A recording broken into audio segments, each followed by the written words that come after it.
Hi folks, the Honorable Reverend J. Presto here again, and I had really hoped to get around to making this video yesterday. However, I did not get a chance. I did my video on werewolves, but another thing that I get a lot of questions, a lot of comments about in emails, through my personal email address and here on YouTube, is questions about zombies. Everyone's waiting for the zombie apocalypse. Well, the bad news is you're probably going to be waiting a very long time, my friend. Here's the history and origins of the zombie, the actual true origins of the zombie. Zombies, or zombie, are not related to any vampire species, even though both share similar characteristics. Both rise from the dead, both feast on human beings, flesh, blood, brains, this type of thing, and are both known as the undead. The word zombie is actually derived from the Congolese word nzambi, which is, I'm not sure if I say that correctly, but it's actually spelled N-Z-A-M-B-I. And this means spirit of a dead person. Unlike the vampire, folklore has zombies mute and not very smart or aware of their surroundings. You know, they seem to lack free will. They only chase brains and flesh. In Hollywood movies and folklore, you know, in that trance-like state. The Walking Dead originated, though. Zombies actually came into play in the voodoo culture of Haiti. While vampires are created by satanic or demonic possession, zombies actually originate from a bokor, meaning a voodoo sorcerer or sorceress. But according to legend, a bokor has the power to turn a guy like Mr. Rogers into Ted Bundy.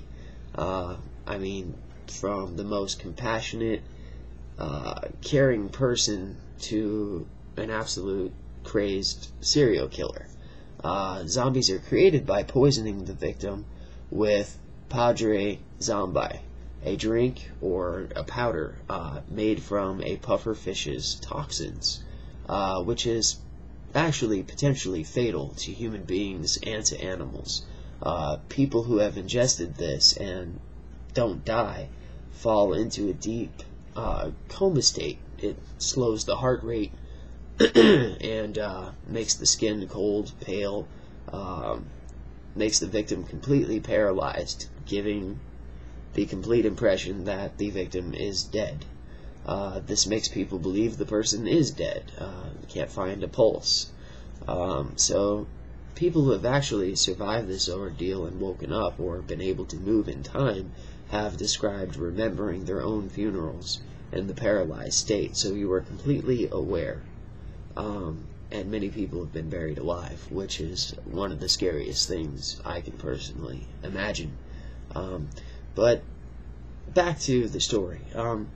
So after burial of someone who has absorbed the toxin, the bokor would dig up the person and reverse the effects using a powerful drug known as zombie cucumber.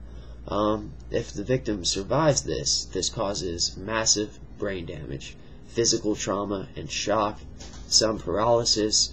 The now zombie is beaten or bullied into doing the bokor's will. Historically, many have wound up being slaves on plantations. Folklore suggests that you must destroy a zombie by burning it or by decapitation. Now, Hollywood would have you believe that one must shoot it in the head or decapitate it. So that's actually where that stigma came from. Haiti voodoo is the start of the whole zombie genre.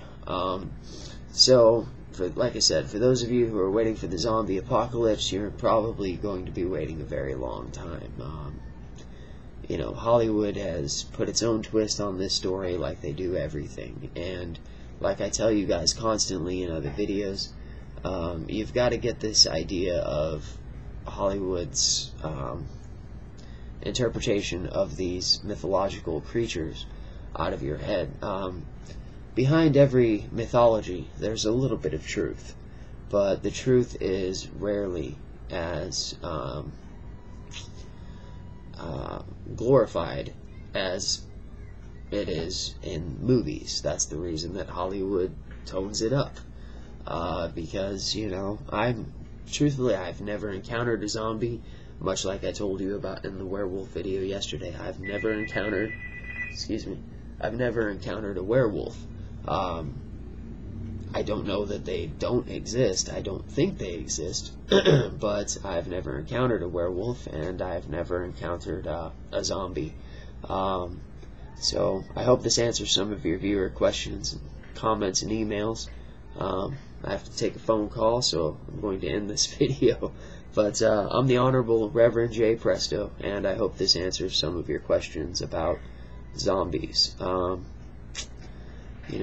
sure you can research if you want further information, but this is a very brief history, and the information is accurate and correct.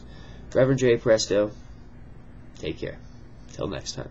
Also, please remember to subscribe, hit that thumbs up button, and I'll continue to educate you guys with everything I've learned about so far. Thank you.